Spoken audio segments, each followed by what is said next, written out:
They absolutely nailed it. Tell me they didn't 100%, 1,000,000% nail it. Like, it's everything we ever wanted. It's absolutely insane.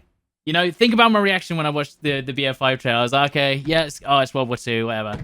Like, is this not going to break the internet? 100%? It's going to break the internet, right? There's no way. Hello guys. So I dropped a full details video for Battlefield 2042 yesterday, linked above, but I never got to share my opinions and concerns about what I have seen and heard. So let's jump straight into it. First of all, the trailer. What an incredible start. They have got everyone's attention right out of the gate and the atmosphere seems perfect. They showcase that they're really trying to build a game with the players in mind, with all the features that we thought were missing from the previous games. As for the setting, the world has run out of resources like food, water and energy. The US and Russia are hiring mercenaries, and I think it all makes sense and allows the game to have the same specialists on each side without them having to be specifically Russian or US orientated. The specialists idea, I think, is a full implementation of what they had planned in Battlefield 5 but never went through with. But they've made it even more free by allowing you to pick any gun and second gadget on any specialist. Each specialist gets a perk like increased movement speed or better healing. That's going to create some awesome opportunities for class building content. Are we going to be able to take a sniper and a rocket launcher? Let's see. One thing I'm not so keen on is every specialist having full names like Webster McKay and Maria Falk. I feel like every specialist should have a one-word code name to make callouts way easier, like the Casper Recon class, for instance. Then on top of that, you have the addition of changing attachments like barrels, suppressors and sights whilst running around in game. And personally, I think this feature will be amazing. What they need to get right though is actually making the weapons feel different depending on attachments.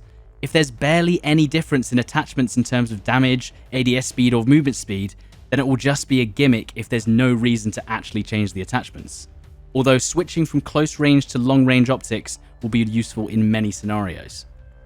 Talking of the weapons and the gunplay, I wonder what sniping and recoil is going to be like. Will you have to stand completely still for snipers like in Battlefield 4, or will they allow you to move and shoot whilst aiming and still be accurate? Can you aim down sight whilst jumping? Will weapons have considerably low bullet velocity and drag to make longer range shots harder? What's the time to kill going to be like? Even with the gameplay trailer coming out this Sunday, I don't know whether we'll get the answers to these questions without actually playing the game. I would personally hope for a TTK slightly slower than Battlefield 5, but maybe with some slightly more meaty recoil so it actually feels like you have to pull down on your weapons, unlike Warzone. As for the setting, a modern/futuristic world allows for so much freedom. Any location, any gadget, and pretty much any gun that is within the realms of possibility can be included without anyone batting an eye. The previous historical games like Battlefield 1 and Battlefield 5 had to stay within the bounds of what was available at the time in history, and that limited so much. Having more technological freedom allows it to have more of a focus on the sandbox environment and less of a focus on realism. And they portrayed that multiple times in the trailer with the wingsuits, rendezvous, and hurricanes. And of course, we now have 128 players on enormous maps. A lot of people are very excited about this, me included. However, we need to consider the logistics of it all. In the trailer, you can see how they put a focus on, look how many dudes are on the screen right now, whoa.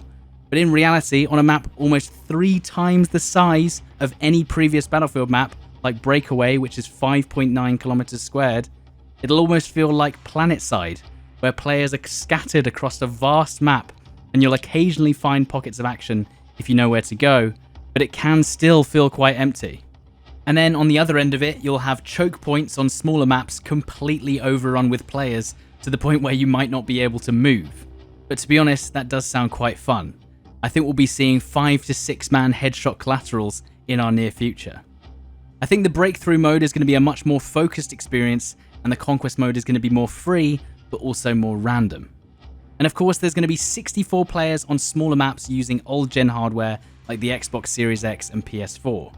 With the short supply of new consoles, a majority of players are still on older consoles, and I see this only as a net positive. If a game of this scope can run on old gen hardware, then that has huge implications for the performance on new-gen hardware and PC. I hope this game is optimized for maximum performance so that players on all kinds of PC hardware can run the game like a dream. Just look at the performance for Battlefront 2 on most people's hardware, which also uses a modern version of the Frostbite engine. Whether the game will implement any kind of crossplay, they haven't mentioned it apart from Steam saying it has crossplay. My perfect implementation would be PC only, PS5 and Xbox Series X crossplay, and then old-gen crossplay between PS4 and Xbox One. Let's just hope that controller aim assist on PC specifically is considered versus aim assist on console. Both Apex and Warzone seem to have it a little too strong. And as for live service and premium, they are promising more maps and specialists for at least 4 seasons. They said at least 4 specialists, but they didn't specify how many more maps. I'm hoping at least 1 map per season, but we'll see. It also seems like everyone is being kept together, which is great. Not sure what the premium players do get. I assume it will be unique skins. But as they said, if you buy the base game, you won't be locked out of content for the maps at least. Talking of unique skins, some clever people noticed that in the trailer, the same specialists are spotted in 2 different outfits, essentially confirming that specialists will be highly customizable as the class looks completely different in both instances. However, are we going to have the issue Warzone has, where certain skins, Rose skin, camouflage better than other skins so a skin meta emerges? I really hope not. Vehicles are another huge change in Battlefield 2042, whereby any player at any time, anywhere can call any vehicle they want. With, I assume, limits per team and maybe some form of currency like Battlefront.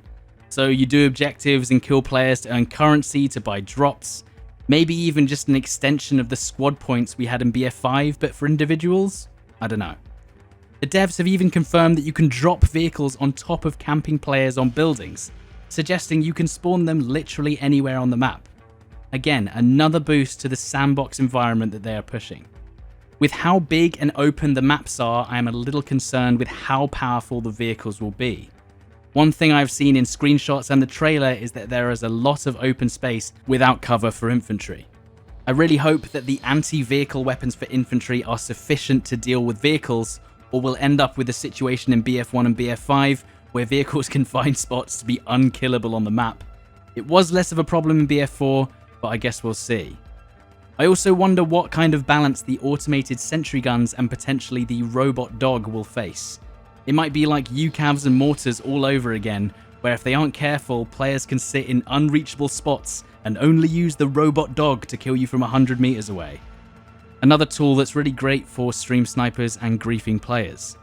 And on that note, will we see tools for harassment and griefing reporting for everyone? And the question of anti-cheat is on everyone's mind too. I think the basic tool set they need for a game like this is blocking players and easily accessed reporting tools. A streamer mode to spoof your own username would be ideal at the very least. Anti-cheat at this point is an absolute must, and if it doesn't have it, I genuinely think people will reconsider buying this game for PC, especially after the hot mess that BF5 was.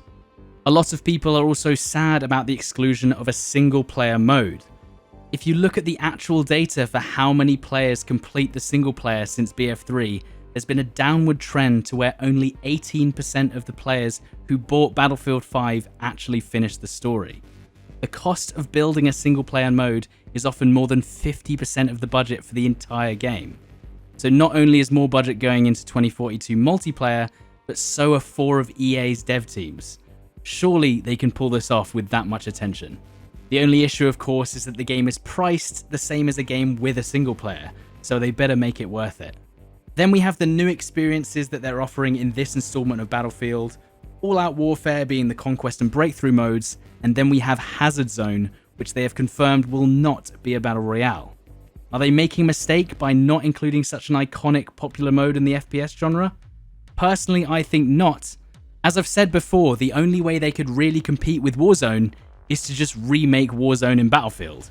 And whilst that's not the worst idea ever, I just think they're better off trying something new and trying to attract a new audience. And then there's the secret mode that is described as a love letter to long-term Battlefield fans. Could it be ranked competitive mode? Could it be private servers? Could it be the Battle Royale mode they haven't mentioned yet? We'll have to see. Regardless, overall, my hype for this title is absolutely through the roof. It seems like whatever happens, we will have a solid stream of content until the end of 2022, unless of course they decide to implement some sort of skill-based matchmaking on 128 player servers.